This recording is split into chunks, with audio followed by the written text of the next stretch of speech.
L'édition lilloise, bienvenue à vous tous sur votre chaîne d'infos en continu. Toute l'actu de ce jeudi 28 novembre, suivi des prévisions météo avec la tendance côté ciel dans la métropole lilloise dans 7 minutes. Très exactement, reste avec nous.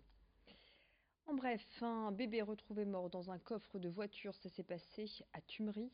La nuit dernière, les gendarmes ont été appelés par un homme qui a retrouvé le corps sans vie dans la voiture de son épouse. Sous le choc, l'homme a été hospitalisé. Sa femme, quant à elle, a été placée en garde à vue. Le parquet de Lille a ouvert une enquête. C'est la brigade de recherche de Douai qui est chargée de mener les investigations. Des tests ADN sont en cours et l'autopsie du bébé sera pratiquée dans quelques jours. Dans le reste de l'actualité de votre chaîne d'infos en continu, sachez qu'à partir du 3 février, Grand Lille TV et Grand Littoral TV vont devenir BFM Grand Lille et BFM Grand Littoral. 7 jours sur 7, 24 heures sur 24, deux tranches d'informations vous seront proposées de 6h30 à 9h30 le matin en direct et de 17h à 20h le soir, toujours en direct. Ces nouveautés ont été présentées ce jeudi lors d'une conférence de presse organisée dans nos locaux. Ce changement est le résultat d'un partenariat entre Grand Lille et la chaîne BFM, celle-ci entrant dans le capital de l'entreprise à hauteur de 45%. Des chaînes qui seront d'ailleurs renforcées puisque les équipes vont tripler avec de nouveaux rendez-vous également. À noter que pour vous, téléspectateurs, les numéros de chaînes restent les mêmes. Philippe Antoine, le directeur des rédactions de BFM Région, nous en dit plus sur ces changements. Beaucoup de choses vont changer dans ce qu'on va pouvoir voir à l'écran. Donc en télévision, c'est évidemment essentiel. La couleur va changer, l'habillage va être plutôt couleur bleue, on va passer du rouge au bleu. Le nom va changer, vous l'avez mentionné. Le scroll va changer, c'est-à-dire le bandeau défilé qui défile en dessous de l'écran va également changer, il va être enrichi. La météo va changer, les reporters vont être renforcés en nombre. Donc oui, j'ai envie de dire, beaucoup de choses vont changer, même si évidemment on s'appuie sur un existant qui est de qualité, puisque Grand Lille travaille depuis 10 ans sur cette chaîne. On va s'appuyer sur ce que sait faire Grand Lille, en apportant ce que nous, on a appris depuis une dizaine d'années, c'est-à-dire faire de l'information en continu, cette fois-ci localement, avec un ADN qui est très simple, c'est d'être réactif, rigoureux et sérieux sur l'actualité.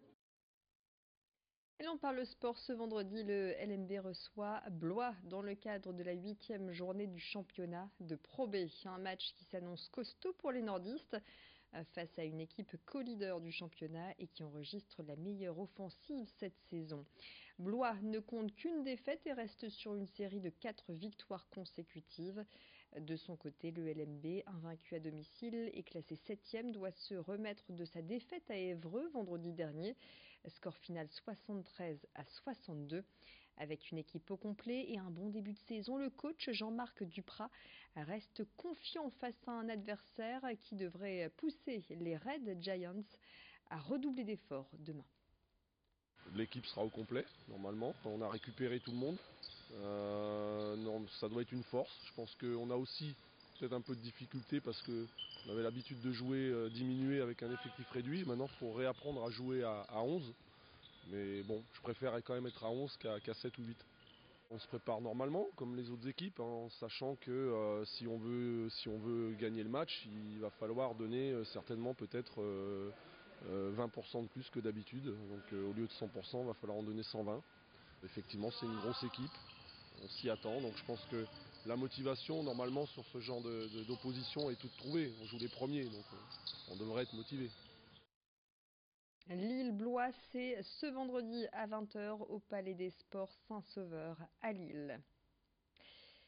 Allez, on va parler à présent d'un métier passion. Ce métier passion, c'est celui de photographe. Les boutiques de développement photo se font de plus en plus rares et pourtant certains résistent. C'est le cas de Florian Le Goff.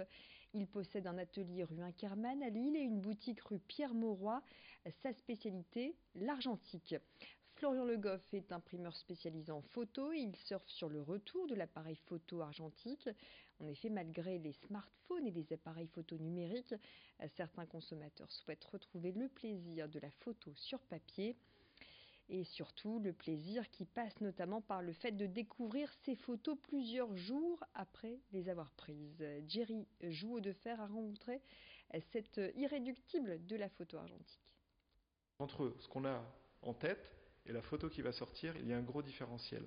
Et je crois que pour tout un ensemble d'utilisateurs, c'est ce qu'ils recherchent. D'ailleurs, un produit qui est très très vendu et qui dépasse vraiment, dont les ventes m'ont vraiment surpris, c'est les appareils photo jetables. Il faut savoir qu'à l'atelier Photolix, on en vend plusieurs milliers par trimestre, donc plusieurs milliers réellement, des petits Kodak jetables, 27 ou 36 poses. Et on a commencé même à travailler avec les marques et les fabricants pour faire moins de jetables et du rechargeable. Donc en 2019, on a vu apparaître, alors qu'on est en 2019, l'argentique, c'est des technologies qui n'ont pas trop changé depuis la fin des années 80 avec la stabilisation des films couleurs. Mais on voit quand même des nouveaux produits apparaître avec des appareils inventés pour être rechargés. 1001 métiers, c'est le nom de l'opération que vous propose le centre commercial Anglo jusqu'à samedi. Objectif, faire découvrir une multitude de métiers traditionnels, voire insolites, et pourquoi pas faire naître des vocations. Pour cela, des quiz, des mini-conférences et des rencontres avec les professionnels sont organisés dans la galerie marchande. En plus de ces découvertes, plusieurs dizaines d'emplois sont à pourvoir dans la restauration, dans la vente également. C'est l'occasion de parler avec des chefs d'entreprise, des artistes et des conseillers. Tous les métiers sont à découvrir. Métier de l'audiovisuel, chercheur, pilote de jet privé, métier de l'armée de l'air, art thérapeute ou encore vendeur automobile. Les précisions recueillies sur place à Anglo par Rémi Desremaux.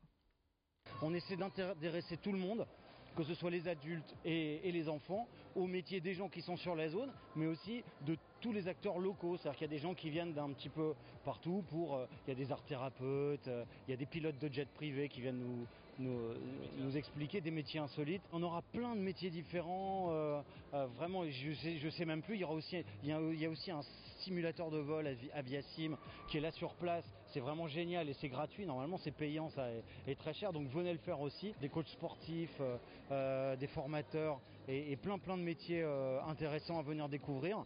Et puis on va faire aussi des jeux. On va faire des quiz. On va faire gagner des petits cadeaux, etc., etc. Donc n'hésitez pas à venir à Anglo toutes les après-midi jusqu'au samedi. Voilà, c'est la fin de cette édition lilloise. Restez avec nous. Tout de suite, comme promis, la météo.